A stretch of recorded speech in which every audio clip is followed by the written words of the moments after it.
All right, the first thing to do is for finding the absolute maximum and absolute minimum of the function f of x equals x plus 4 over x on the closed interval 1 to 3 is we should state that f is continuous on this interval from 1 to 3. Actually, f is continuous everywhere except at 0. In fact, and the thing is 0 is not inside the domain of this function. What we will need to do is take the derivative, so it might actually help really not so much to create a common denominator and a single fraction, but rather to rewrite this as x plus 4 times x to the negative first, mainly because I just don't want to deal with the quotient rule if at all possible. Here f prime of x, just one term at a time, is 1 plus 4x to the negative second, so why don't we just write that as negative 4x to the negative second.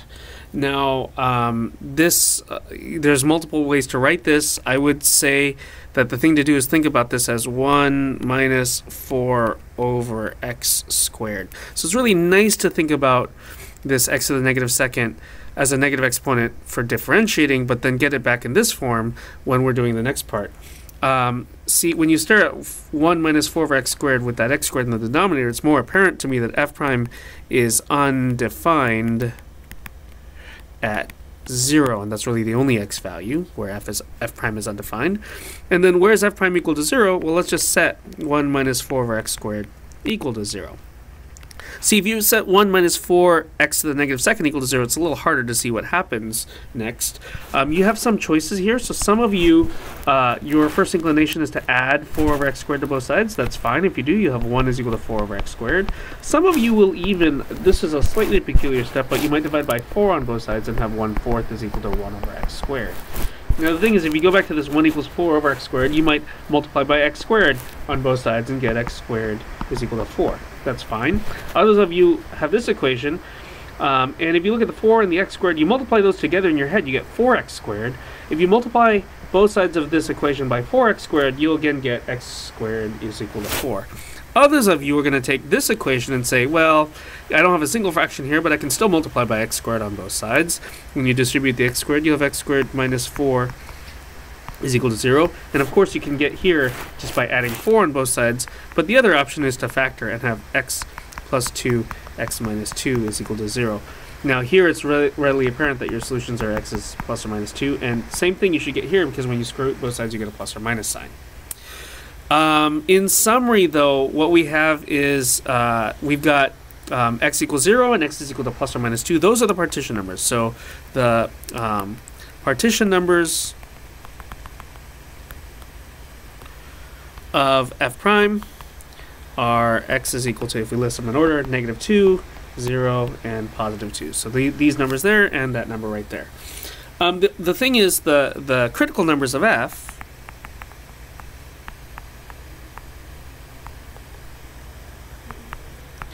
are, so you should look at this list of partition numbers for f prime, and then the critical numbers of f. You need to make sure that these x value is in the domain of f. And the thing is, all are good except 0. Okay, so the critical numbers of f should just be negative 2 and 2. Exclude the 0 because you don't want to divide by 0. So this is just x is equal to negative 2 or positive 2. Now the thing is, for the work that we're trying to do, for absolute max, absolute min, you should find the value of f for each critical number that's in the interval 1 to 3, and negative 2 is not. So yeah, negative 2 is a critical number, but not one that we're going to use. We're just going to look at 2, and we'll find f of 2. And then we also need the endpoint, so we'll need f of 1, and we'll need f of 3. We're actually done with f prime at this point, so what I'm going to do is actually just cut this part out. We don't need it anymore. And let's just move this on up here. So we just go to the original function f and plug in. And so f of 2 is 2 plus 4 over 2, or 2 plus 2, which is 4. F of 1 is 1 plus 4 over 1, just plugging in here. And that's 1 plus 4, which is 5. And finally, f of 3 is 3 plus 4 over 3. That's 1.3 repeating, plus 3, that's 4.3 repeating. So we stare at this list of numbers and look at which y value is biggest, which y value is smallest. So on the closed interval 1 to 3, f has absolute maximum of, and looks like the biggest y value here is 5, and this occurs at the x value of 1. And then on the interval 1 to 3, f has absolute minimum of, and the smallest y value here is 4 instead of 4.3, and this occurs at 2. Okay. So it looks like in the interior at x equals 2 is where we had the absolute minimum, and on the boundary, on one of the boundaries, namely the boundary on the left, was where we had the absolute maximum. Now the thing is, some of you, just to point out, are going to sort of be in the habit of computing f prime of 2, f prime of 1, and f prime of 3, and I'll just say do not compute any of these values. Part of it is they're irrelevant.